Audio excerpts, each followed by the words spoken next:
This is the science behind bunting by William Richardson. Here's King Griffey Jr., Hall of Famer, son of King Griffey. Both of them are great baseball players, and I figured his son would be a great example of this stance. Here you see he's got both feet firmly connected to the ground.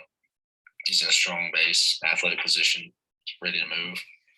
One underrated thing about bunting is your bunt stance needs to be the exact same thing as your hitting stance. So see how you can't tell if he's bunting or hitting right here, but if his stance were different and he were to bunt, the defense will be able to tell early. So, in the picture previous of King Griffey Jr., you can see he had his arm, his shoulder pulled back, and two of those muscles that were used for that movement would be the rhomboid major, origin being the spinous process, the T2, and T5, and insertion being the medial border of the scapula. This pulls the arm back into a strong position to be able to swing or move the bat forward to bunt from. The latissimus dorsi is also involved in this movement, the origin being the spinous process, the T7 and the T12, and the insertion being the intertubercular groove of the humerus. So one of the crazier things about baseball, in my opinion, is that the average fastball at the major league level is 93.8 miles per hour, giving the hitter 0.424 seconds to react. It's not a lot of time. So when bunting, you have to react just as if you were hitting, if it's a ball or a strike. Then you got to do one of the hardest things in sports and square up a round ball with a round bat, which seems dang near impossible, and pretty much is. Bunting is easier than hitting. I mean, you're not swinging at it. I mean, the bat is stagnant, but I mean, still, you got a ball coming at you at 93.8 miles per hour. So think about that. So here on the bunt, see the batter is squatted down. He's got the bat out in front of him. He's got his eyes low, just below or just above the bats to keep the pitcher still in view in the pitch that's coming.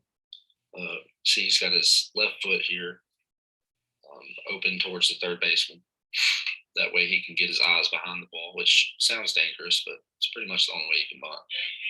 If you've got a 94 mile per hour fastball coming at you.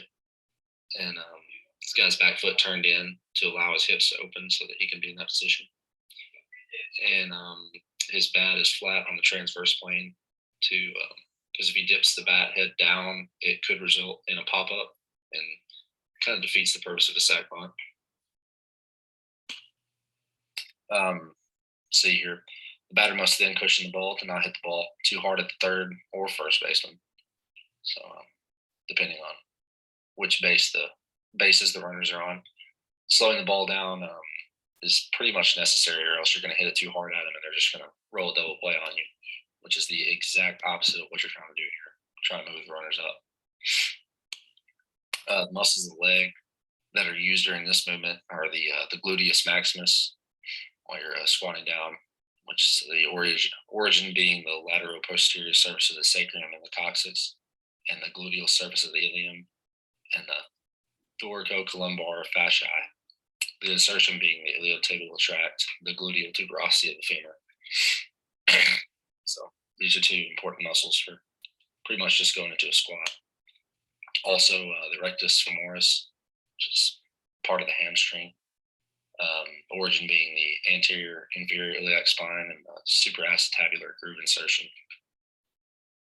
Groove insertion being the tibial tuberosity and the patella. So going back to